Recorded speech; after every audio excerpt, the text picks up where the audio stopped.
কোটা বিরোধী আন্দোলনে উত্তাল বাংলাদেশ। আজ রাতের মধ্যে ইন্টারনেট পরিষেবা চালুর চেষ্টা করা হচ্ছে। ইন্টারনেট পরিষেবা স্বাভাবিকের চেষ্টা বাংলাদেশ সরকারের। দেশ জুড়ে ইন্টারনেট বন্ধ থাকায় সমস্যা, বিচ্ছিন্ন যোগাযোগ, আর্থিক লোকসান ব্যবসায়ীদের।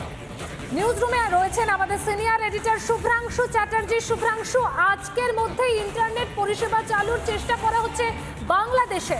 তোমার কাছ থেকে বিস্তারিত জানবো, কারণ একাধিক সমস্যা তৈরি হচ্ছে ইন্টারনেট পরিষেবা সেখানে চালু না থাকায়।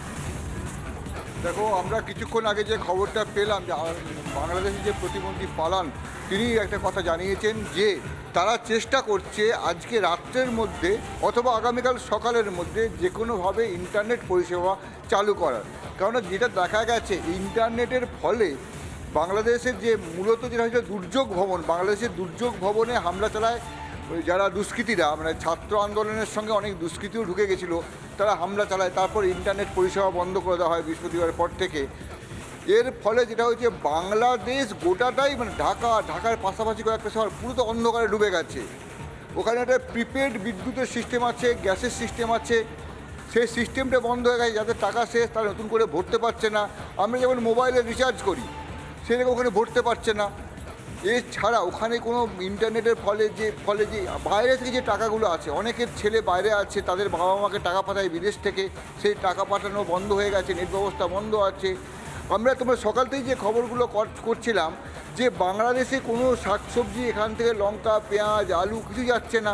তার কারণ ওরা যে চালানটা করে নেটের ভিত্তিতে, সেই চালানটাও বন্ধ হয়ে গেছে। অর্থাৎ গোটা দেশটাকে চরম দুঃসহনীয় অবস্থার মধ্যে দাঁড়িয়ে আছে।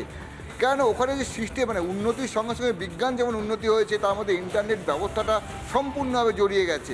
সমস্ত কিছু, সে টিভি দেখো, মোবাইল করো, ঘরে ইলেকট্রিক কারেন্ট বিল ভরো, মোবাইল রিচার্জ করো, বাজার করো, পিপে, সমস্তটাই ইন্টারনেটের উপর নির্ভরশীল। সুতরাং তুমি যে বাজার করতে যাবে তাও সম্ভব হচ্ছে না, এটিএম থেকে টাকা তুলবে তাও সম্ভব হচ্ছে না। মানে তোমার কাঁচা টাকা যে এটিএমে গিয়ে টাকা তুলবে সেই অবস্থাও নেই, এখানে ইন্টারনেট পরিষেবা নেই। এই অবস্থায় দাঁড়িয়ে গোটা বাংলাদেশ যে রণক্ষেত্র, আমার দুদিন ধরে কারফিউ জারি ছিল, সেই কারফিউ জারির ফলে কিছুটা অবস্থা এখন একটু শান্ত হচ্ছে ধীরে ধীরে। আজকে সকাল থেকে গতকালই সুপ্রিম কোর্ট রায় দিয়ে দিয়েছে যে 93% মেধাকে দেওয়া হবে। তারপর এক ভাগ ছাত্ররা বলছে তারা এর পক্ষে আছে। এই অবস্থায় দাঁড়িয়ে যে আন্দোলন, যে জামাত এবং বিএনপি, বাংলাদেশের সরকারি বলছে বিএনপি জামাত মিলে বাংলাদেশের অবস্থাটা খারাপ করে দিতে চাইছিল, সেই জায়গাটা দাঁড়িয়ে কারফিউ জারির পরে এবং নেট বন্ধ থাকার ফলে কিছুটা হলেও এখন শান্ত আছে। এই অবস্থায় দাঁড়িয়ে সরকার মনে করছে, বাংলাদেশ সরকার, যে নেট পরিষেবা আজকে রাত্রের মধ্যে নতুন করে যদি চালু করা যায়। কারণ দুর্যোগ ভবনে যে ঝামেলাটা হয়েছিল, পুরো এলাকাটা পুড়িয়ে দিয়েছিল, আগুন জ্বালিয়ে দিয়েছিল, প্রায় 53টা গাড়ি পুড়িয়ে দেওয়া হয়েছিল ওই সময়টায় ওই দুর্যোগ ভবনের আশেপাশে। সেই ফলে গোটা সিস্টেমটা বন্ধ হয়ে গেছে। যদি আজকে রাতের মধ্যে ওই পরিষেবা চালু করা যায়, ওরা জোরদার চেষ্টা চলছে, তবুও বাংলাদেশের পক্ষ থেকে, সরকারের পক্ষ থেকে একটা আশঙ্কা করছে যদি নেট ব্যবস্থা আবার চালু হয়ে যায় তবে এই যে সোশ্যাল মিডিয়াতে বিভিন্ন রকম ভুয়ো ছবি বা গুজব ছড়ানো হতে পারে, তার ফলে আবার না হয় ঝামেলাটা বেড়ে যেতে পারে। এই অবস্থা দাঁড়িয়ে, এই দোদুল্যমান অবস্থা দাঁড়িয়ে এখন ওরা চেষ্টা করছে যে কোনোভাবে নেটটা নেটটা ঠিক করা হবে এবং কারফিউটা আগামী দুদিনের মধ্যে যত তাড়াতাড়ি পারা যায় কারফিউটাকে কমানো হবে। মানে কারফিউটা যে সময়সীমা, আজকেও 2 ঘন্টা কারফিউ ছাড় থাকছে, 2টো থেকে 5টা, মানে 3 ঘন্টা ছাড় থাকছে। এই অবস্থায় দাঁড়িয়ে বাংলাদেশ দাঁড়িয়ে আছে। আজকে সকালবেলায় বেশ কয়েকটি জায়গায় পোড়া ছাই দেখা গেছে, কিন্তু যেহেতু কোনো সোশ্যাল মাধ্যম বা নেট বা কোনো রিপোর্টারও সেভাবে কাজ করতে পারছে না, সেই জায়গায় কোনো ছবি আমাদের কাছে এখন অবধি আসেনি। কিন্তু মোটামুটি যে খবরটা পাওয়া যাচ্ছে পায়েল, বাংলাদেশ গত 2 দিন আগে যেরকম অশান্ত ছিল, যে অবস্থা ছিল, তার থেকে খানিকটা শান্ত এবং সোশ্যাল মাধ্যমে কোনো গুজব না ছড়ানোর জন্য সেই যে শান্তিটা, সেই শান্তিটা এখনও বজায় আছে। এবং সরকার চেষ্টা করছে আজকে রাতের মধ্যে নেট ব্যবস্থা চালু করা যায় কিনা সেটা দেখতে, এবং কাজ চলছে জোর কদমে।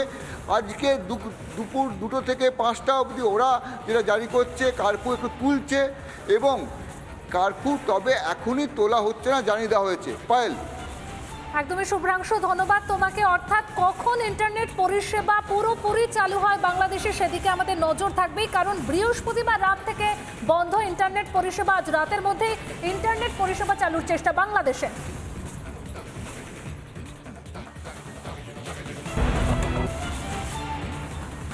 সংরক্ষণ নিয়ে বাংলাদেশের সুপ্রিম কোর্টের রায়ের পরও শান্তি ফেরেনি পড়শি দেশে। এরই মধ্যে দেশে ফিরতে পেট্রাপোল সীমান্ত ভিড়ে ভারতে আটকে পড়া বাংলাদেশিদের। কবে থামবে আন্দোলন, কবে ফিরবে শান্তি, এই প্রশ্নই মাথা চাড়া দিচ্ছে।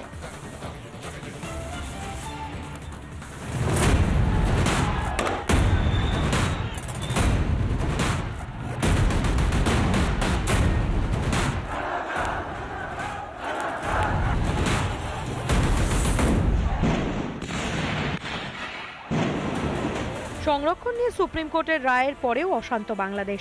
হাসিনা সরকারের বাংলাদেশের গণ আন্দোলনের ডাক বিরোধী দল বিএনপির। এত তাড়াতাড়ি আন্দোলন স্থগিত হবে কিনা সে নিয়ে রয়েছে সন্দেহ। সবকিছুর মধ্যেও নিজের দেশে ফিরছেন ভারতে থাকা বাংলাদেশিরা। বাংলাদেশের মানুষজন কিন্তু বাড়ির দিকে ফিরছে। কেউ ট্রিটমেন্টের জন্য এসেছিল, কেউ ঘুরতে এসেছিল, কেউ ট্যুরিস্ট ভিসা নিয়ে এসেছিল, এবং একই সঙ্গে দুদেশের মধ্যে যে বাস চলাচল সেটা কিন্তু বন্ধ হয়নি। বাংলাদেশের অনেকেই এদেশে এসেছেন নানা কারণে, কিন্তু বর্তমান পরিস্থিতি ওপারে থাকা পরিবারের জন্য দুশ্চিন্তা ক্রমশই বাড়ছে। তাই এবার দেশে ফিরতে চাইছেন তারা। বাসার লোকের সাথে 3 দিন কোনো যোগাযোগ করতে পারি না। এখন তো একটু মনে হয় আন্দোলনটা থেমেছে বা একটু শান্ত হয়েছে, চিন্তাটা কেটেছে, একটু আশঙ্কা আতঙ্কটা কেটেছে। আসলে কথা বলতে পারিনি, এজন্য আতঙ্ক কাটে নাই। ভারতে কেউ এসেছেন ঘুরতে, কেউ আবার এসেছেন চিকিৎসা করাতে। বর্তমান পরিস্থিতিতে দেশে ফিরতে চাইলেও অনেকের মনে রয়েছে ভয়। সুপ্রিম কোর্টের সংরক্ষণ রায়ে নৈরাজ্য আন্দোলন থামবে কিনা সে নিয়ে দ্বিধাদ্বন্দ্বও রয়েছে। আয়ে সন্তুষ্ট, বাট ওখানে তো উল্লেখ করা ছিল আবার সরকার যে কোনো মুহূর্তে পরিবর্তন করতে পারবে, এটা তো ছাত্ররা মানবে না। তবে যেটাই হোক, আমরা আমাদের দেশ, আমাদের প্রিয় দেশ, অশান্তি চাই না দাদা। আর নয় রক্তক্ষয়ী আন্দোলন, এবার শান্তি ফিরুক পড়শি দেশে, চাইছে গোটা বিশ্ব। নতুন করে কোনো মুক্তিযুদ্ধ বা নতুন করে কোনো যুদ্ধ চাইছেন না বাংলাদেশের বাসিন্দারা।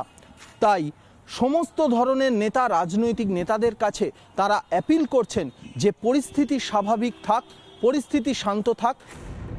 আর যখন বাংলাদেশে ফেরার জন্য পেট্রাপোল সীমান্তে ভিড়, সেই সময় ফায়দা লুটতে ব্যস্ত অনেকেই। অভিযোগ, কারফিউ জারির জেরে অস্বাভাবিক দাম বেড়েছে পরিবহনের। দাম শুনে অনেকে আবার ফিরে আসছেন এদেশে। 1000 টাকার ভাড়া 2000 টাকা, 2500, 3000, 4000, 5000 টাকা পর্যন্ত। এই জন্য ফিরি না, এই জন্য আমার কোম্পানির কাছে আমি চলে যাব। ওখানে যে 2 দিন থাকবো, স্বাভাবিক হলে আমি আবার চলে আসবো ঢাকায়। অনির্দিষ্টকালের জন্য জারি কারফিউ, এই পরিস্থিতি মূল্য বৃদ্ধিটাই স্বাভাবিক বলে মত অনেকের। রিপাবলিক বাংলা।